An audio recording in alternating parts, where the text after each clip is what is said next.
পরম করুণাময় ও অসীম দয়ালু আল্লাহর নামে শুরু। তারপরেও তোমরা তা থেকে ফিরে গেছো।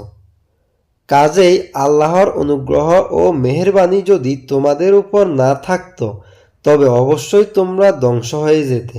তোমরা তাদেরকে ভালোরূপে জেনেছ।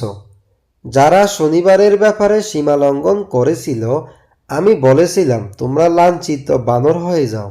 অতঃপর আমি এই ঘটনাকে তাদের সমসাময়িক ও পরবর্তীদের জন্য দৃষ্টান্ত এবং আল্লাহ বিরুদ্ধের জন্য উপদেশ গ্রহণের উপাদান করে দিয়েছি।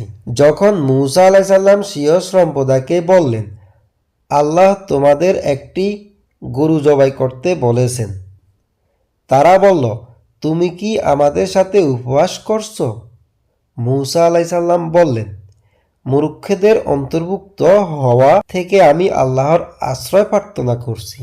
তারা বলল, তুমি তোমার পালনকর্তার কাছে আমাদের জন্য প্রার্থনা করো যেন সেটির রূপ বিশ্লেষণ করা হয়। মূসা আলাইসাল্লাম বললেন, তিনি বলেছেন, সেটা হবে একটা গাভী যা বৃদ্ধ নয় এবং কুমারীও নয়, বার্ধক্য ও যৌবনের মাঝামাঝি বয়সের।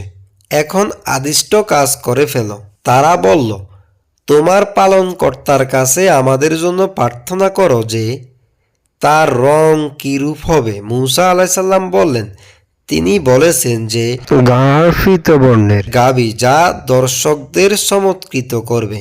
তারা বলল, আপনি প্রভুর কাছে প্রার্থনা করুন, তিনি বলে দিন যে সেটা কি রূপ, কেননা গরু আমাদের কাছে সাদৃশ্যশীল মনে হয়। ইনশাআল্লাহ এবার আমরা অবশ্যই পথপ্রাপ্ত হব। মূসা আলাইসাল্লাম বললেন, তিনি বলেন যে এই গাভী ভূকর্ষণ ও জল সেচনের শ্রমে অভ্যস্ত নয়, হবে নিষ্কলঙ্ক নিখুঁত।